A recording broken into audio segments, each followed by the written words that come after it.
The call of Abraham. Long ago, in a land far away called Haran, there lived a man named Abram. Abram was a kind and wise man who lived with his wife, Sarai, and his nephew, Lot. They had many sheep, goats, and camels, and their tents spread across the land. But one day, something amazing happened that would change Abram's life forever. One night, as Abram looked up at the twinkling stars in the sky, God spoke to him in a voice as gentle as a whisper but powerful like the wind. "Abram," said God, "I want you to leave this land, your family, and everything you know. Go to a land I will show you, and there, I will make you a great nation. I will bless you, and your name will be remembered by many." Now, Abram was surprised. How could God ask him to leave everything behind? But Abram had great faith in God.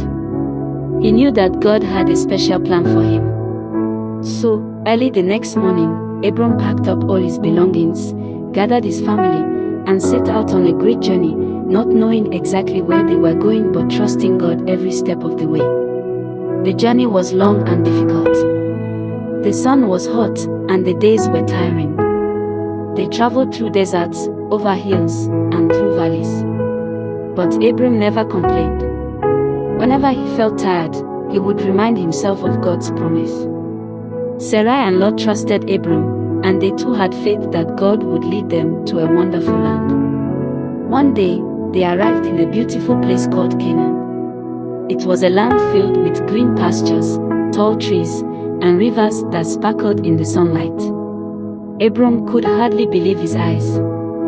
Then, God spoke to him again and said, "This is the land I will give to you and your descendants." Abram smiled and built an altar of stones to thank God for his promise. But the adventure wasn't over yet.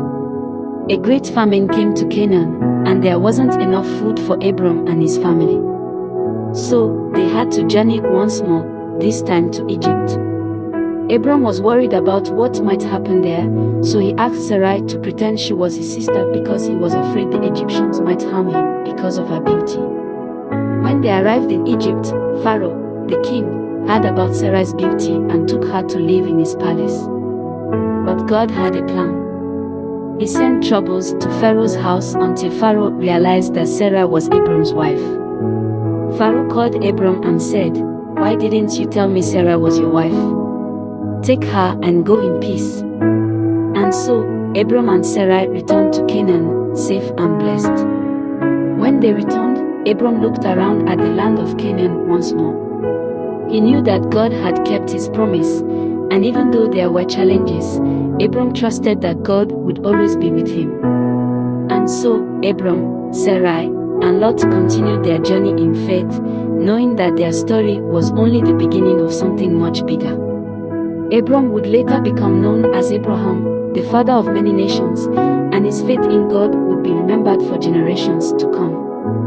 The moral lessons of this story. Lesson 1. Trust in God's plan. Abram's story teaches us to trust in God's plan, even when we don't understand it. Abram left everything behind, not knowing where he was going, but he trusted God's promise. We can learn to trust God's plan for our lives, even when things seem uncertain or difficult. Lesson 2. Faithfulness in the face of challenges. Abram faced many challenges on his journey, from famine to separation from his wife. But he remained faithful to God and his promises.